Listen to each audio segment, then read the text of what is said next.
Hello friends, welcome to spherical study.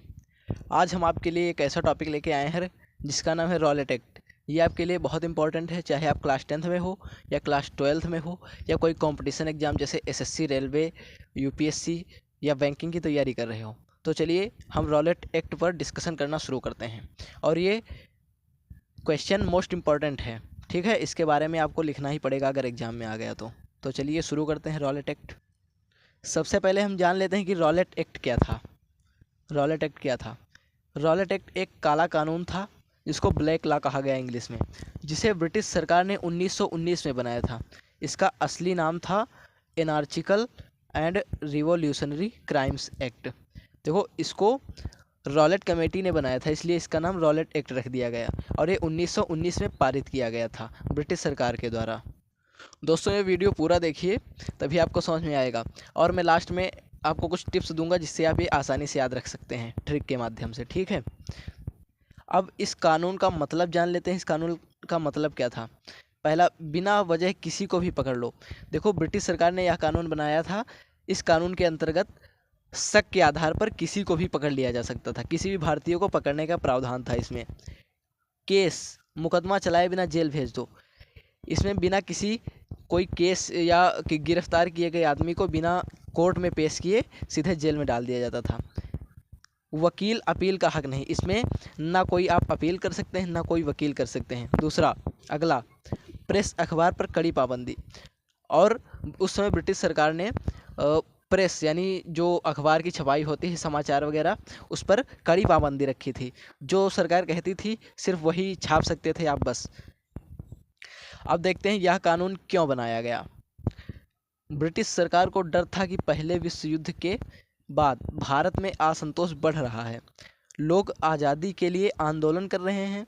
इसलिए उन्होंने कहा भारतीयों को नियंत्रण में रखने के लिए कोई सख्त कानून चाहिए। इसलिए उन्होंने यह कानून बनाया, रॉलेट एक्ट, ताकि वो बिना किसी शक के आधार पर भारतीयों को गिरफ्तार कर लें, जिससे वो आंदोलन करना बंद कर दें। इंडियन को ये कानून देखकर आखिर गुस्सा क्यों आया? इंडियन बहुत क्रोधित हो गए ये कानून देखकर। गुस्सा इसलिए आया क्योंकि ये कानून न्याय के खिलाफ था। पहला तो ये हो गया। दूसरा, मानव अधिकारों के खिलाफ था। तीसरा, भारतीयों को बिना कारण जेल में डाल सकते थे, इसलिए इसे ब्लैक एक्ट, काला कानून कहा गया, क्योंकि इसमें बिना दलील, बिना वकील और बिना कोई अपील किए सीधे गिरफ्तारी का प्रावधान था। और यह प्रावधान अन्याय का था, मतलब ये रॉलेट एक्ट अन्याय था, न्याय के खिलाफ था, मानव अधिकारों के खिलाफ था। भारतीयों को बिना किसी कारण में जेल में डाला जा सकता था, ठीक है। अब गांधी जी ने इस आंदोलन को देखकर, नहीं, इस रॉलेट एक्ट को देखकर क्या किया? सबसे पहला, गांधी जी ने इस कानून के खिलाफ देशव्यापी आंदोलन शुरू किया, जिसका नाम था सत्याग्रह आंदोलन। सत्याग्रह आंदोलन 1919 में शुरू किया था महात्मा गांधी जी ने, रॉलेट एक्ट के विरोध में। इस आंदोलन के तहत लोगों ने हड़तालें की, प्रदर्शन किए, जगह जगह पर सभाएं हुई। ठीक है, देखो, गांधी जी ने इस कानून के खिलाफ एक आंदोलन शुरू किया जिसका नाम था सत्याग्रह आंदोलन। ये आंदोलन 1919 में महात्मा गांधी जी ने शुरू किया था। इस आंदोलन के तहत लोगों ने हड़तालें की, प्रदर्शन किए, जगह जगह पर मीटिंग्स हुई, सभाएं हुई, ठीक है। अब देखते हैं रॉलेट एक्ट का सबसे दुखद परिणाम क्या हुआ। इसी कानून का विरोध करते समय जलियांवाला बाग हत्याकांड हो गया, जो 13 अप्रैल 1919 को हुआ था।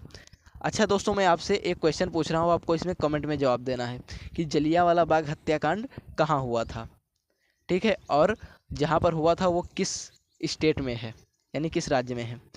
जलियांवाला बाग हत्याकांड 13 अप्रैल 1919 को हुआ, जहाँ जनरल डायर ने निहत्थे भारतीयों पर गोली चलवा दी।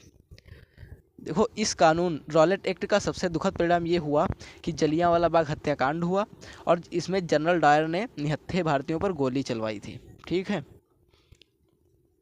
अब मैं आपको रॉलेट एक्ट 5 लाइन में याद करने का तरीका बता रहा हूँ, ठीक है। देखो, पहला, 1900, आपको ये लाइन्स याद रखनी है। 1919 में ब्रिटिश सरकार ने बनाया ब्लैक लॉ, यानी 1919 में ब्रिटिश सरकार ने काला कानून बनाया, ठीक है। और दूसरा, बिना सबूत किसी को भी गिरफ्तार किया जा सकता था, ये लाइन्स आपको याद रखनी है। तीसरा, कोर्ट, लॉयर, अपील कुछ भी हक नहीं, मतलब बिना वकील, बिना दलील, बिना अपील के ये कानून था। और इसमें अपील, दलील और वकील किसी का भी हक नहीं था भारतीयों के पास। अब चौथा देखते हैं क्या है। चौथा, गांधी जी ने इसके खिलाफ सत्याग्रह आंदोलन शुरू किया। ठीक है। पांचवा, इसी के विरोध में जलियांवाला बाग हत्याकांड हो गया। ये मेन कुछ की पॉइंट्स हैं, इनको आपको याद रखना है, बस आपको रॉलेट एक्ट आसानी से याद रहेगा। मैं आशा करता हूं दोस्तों आपको अच्छे से रॉलेट एक्ट समझ में आया होगा। अगर अच्छे से समझ में आया है तो वीडियो को लाइक कर दीजिए और चैनल को सब्सक्राइब जरूर कर लीजिए, और कमेंट में बताइए कि आपको अगला वीडियो किस टॉपिक पर चाहिए। चैनल को सब्सक्राइब कर लीजिए ताकि आपको और ऐसे ही टॉपिक मिलते रहें। धन्यवाद, मिलते हैं नेक्स्ट वीडियो में।